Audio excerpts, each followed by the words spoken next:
여호와 하나님께 서약하거나 서원한 것은 다 지켜야 됩니다. 그런데 민수기 30장에서 예외가 있음을 말씀하고 있습니다. 어린 딸이 자기 생각으로 여호와 하나님께 서원을 한 것을 그의 아버지가 듣고 아니다 말하면 그 서원을 지키지 않아도 된다라는 겁니다. 또 아내가 남편의 허락 없이 상의 없이 여호와께 서원한 것이 있었을 때에 그 남편이 노하면 그 서약은 지키지 않아도 된다라는 겁니다. 무슨 말씀인가 하면 아버지와 남편의 권위를 주시는 겁니다. 한 가정의 가장으로서 권위를 갖고 하나님의 말씀을 지키며 순종할 수 있게끔 이와 같은 말씀을 허락해 주신 것입니다.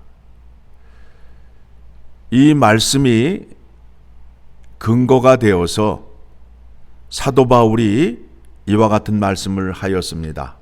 자, 고린도 전서 14장을 가게 되면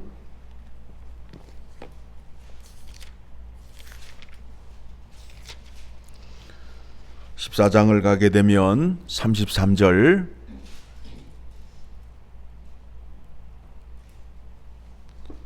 같이 읽습니다. 하나님은 무질서의 하나님이 아니시오 오직 화평의 하나님이시니라. 모든 성도가 교회에서 함과 같이, 자, 하나님은 어떤 하나님이라고요? 질서의 하나님이고 화평의 하나님이에요. 어린 딸이 서원한 것으로 인하여 그 집안에 분란이 일어나기를 원치 않으시는 하나님이에요. 자, 34절 시작. 여자는 교회에서 잠잠하라.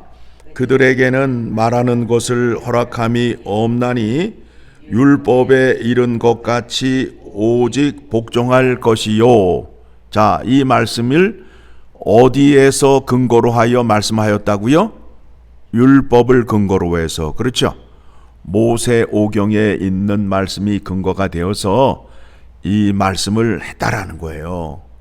그래서 여러분들이 하나님의 말씀을 해석할 때에는 반드시 하나님과 언약을 맺은 말씀과 하나님께서 명령하신 말씀이 근거가 되어 그 말씀을 해석해야 된다라는 겁니다. 이 말씀이 율법에 있는 줄을 모르게 되면, 사람의 생각으로 말을 하게 되면 불공평하느니 뭐 어쩌고 저쩌고 사람의 생각으로 마음대로 말할 수 있어요. 민수기 30장의 말씀을 우리가 묵상하고 이 말씀을 읽게 되니까 이해가 쉽게 오잖아요. 쉽게 오잖아요. 그래서 여러분들이 하나님의 말씀을 풍성한 은혜로 읽고 받아들이기 위해서는 모세오경의 말씀을 반드시 알아야 된다라는 거예요. 알아야 된다라는 거예요. 여호와 하나님께서 택한 백성들에게 명령하시고 언약을 맺으셨습니다. 그 말씀의 내용이 모세오경에 담겨져 있어요. 그래서 그 말씀을 들고 가나안 땅에 들어가 승리하는 책이 어떤 책이냐 하면 여호수아예요. 여호수아서예요. 반면에 하나님의 말씀을 지키지 않고 자기의 소견대로 행하였더라라고 하는 말씀이 어디에 나오죠? 사사기에 나오잖아요. 사사기의 역사는 어떤 역사예요? 이웃 나라에게 얻어 터지는 역사 아니에요. 그렇죠? 그리고 하나님의 말씀을 떠난 백성들에게 다시 여호와의 율법으로 돌아오라 하는 말씀이 어디에 나오느냐 하면 선지서에 나오는 거예요. 내가 너희와 언약을 이렇게 맺었으니 이 말씀을 지키라 하며 선지자를 보내어서 다시 여호와 앞에 돌아오라. 여호와의 말씀으로 돌아와라. 돌아와서 회개하라. 그리하면 하나님께서 너희를 향한 진노, 심판을 거두실 것이다 라는 내용이 선지서의 내용이에요. 그리고 이스라엘 백성들이 하나님과 맺은 언약의 말씀을 지켰을 때에는 나라가 부강하게 되고 지키지 않았을 때에는 약하게 되는 모습을 기록한 것이 바로 역사서입니다. 그러한 성경의 흐름을 보시고 말씀을 보셔야 우리가 올바른 이해를 할 수 있고 오해를 하지 않을 수 없습니다. 그렇죠? 자, 그래서 34절을 보게 되니까 여자는 교회에서 잠잠하라. 그들에게는 말하는 것을 허락함이 없나니 율법에 이른 것 같이 오직 복종할 것이요 만일 무엇을 배우려거든 집에서 자기 남편에게 물을지니 여자가 교회에서 말하는 것은 부끄러운 것이라. 자, 율법의 말씀을 보게 되니까 어떻게 돼요? 여자가 교회 앞에서나 하나님 앞에 서원을 하였을 때 그의 남편이 아니다 하면 뭐가 되는 거예요? 무효가 되는 거 아니에요. 그렇죠? 그러니까 그런 일을 막기 위해서 여자가 말하기 위해서는 어떻게 해야 돼요? 먼저 남편과 상의를 하라고요. 저지르고 보자가 아니에요. 예? 저지르고 보자가 아니에요. 저질러 놓으면 어떻게 일이 되겠지. 그렇게 하시면 안 돼요. 그거는 하나님은 무질서의 하나님이 아니세요. 오직 화평의 하나님이에요. 하나님은 모든 일을 할 때에 원망과 시비가 없게 하는 것을 원하셔요. 그래서 우리가 무슨 일을 할 때에 아무리 좋은 일을 할 때에도 원망과 시비가 없게 하라는 거예요.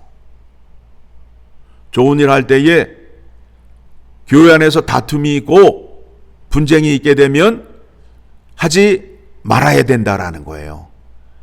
한 마음이 되지 않으면 그 일은 하지 않아야 된다는 거예요. 그게 누구의 뜻이라고요? 하나님의 뜻이에요. 자기의 열심으로 자기의 고집으로 밀어붙이는데 주변에서 그 일을 반대하게 되면 잠시 멈추는 거예요. 그 사람들이 이해할 때까지. 하나님을 알아야 하나님의 일을 할 수 있어요. 아니 하나님의 일을 하는데 왜 방해하는 게 이렇게 많아? 하면서 그냥 자기 고집으로 밀고 나아가면서 분쟁을 일으키게 되면 하나님은 그렇게 일하시는 것을 원치 않으신다라는 겁니다. 교회는 한 사람의 교인이 일당 백을 원하는 곳이 아니라 한 사람이 할 수 있는 일을 100사람이 나누어서 하는 곳이에요. 교회는 그와 같은 곳이에요. 우리가 교회에 들어와서 하나님의 성품을 담지 아니하고 하나님의 뜻을 이루지 않게 되면 그거는 매우 심각한 일이 되는 겁니다.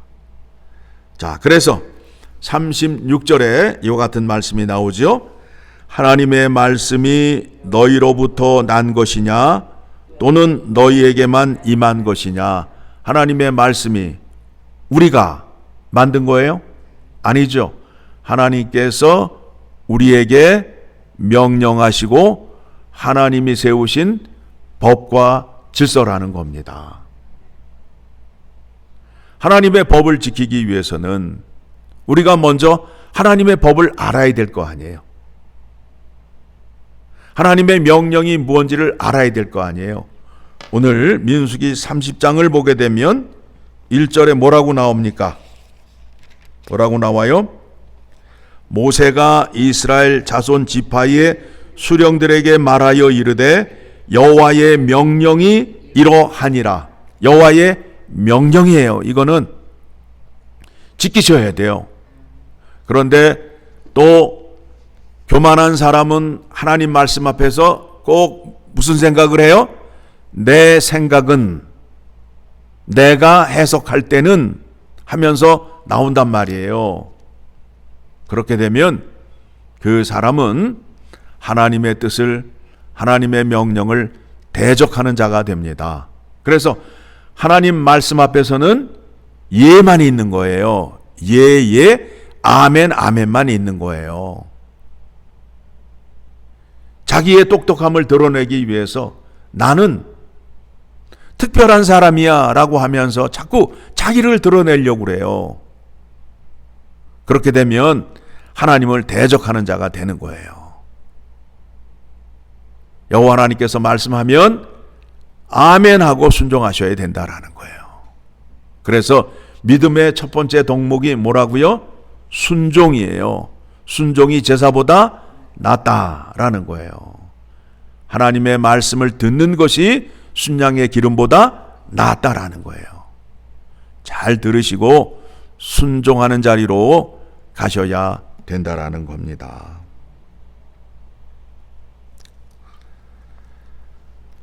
자, 민수기 30장 13절의 말씀을 보며 오늘 말씀을 마치도록 하겠습니다. 모든 서원과 마음을 자제하기로 한 모든 서약은 그의 모든 남편이 그것을 지키게도 할 수 있고 무효하게도 할 수 있으니 남편의 권위를 주었지요. 그래서 베드로전서 3장을 가게 되면 이와 같은 말씀이 나옵니다. 같이 읽습니다. 베드로전서 3장 7절 시작. 남편들아 이와 같이 지식을 따라 너희 아내와 동거하고 그를 더 연약한 그릇이요 또 생명의 은혜를 함께 이어받을 자로 알아 귀히 여기라. 이는 너희 기도가 막히지 아니하게 하려 함이라 라는 말씀이 등장하는 겁니다. 여러분, 하나님의 말씀을 여러분의 생각으로 사사히 풀어서는 안 됩니다. 성경은 뭘로 풀어야 된다고요? 성경으로 풀어야 됩니다. 올바른 믿음 가지시고 믿음 생활 잘 하셔서 하나님께 쓰임받고 복받는 여러분 되시기를 간절히 소망합니다.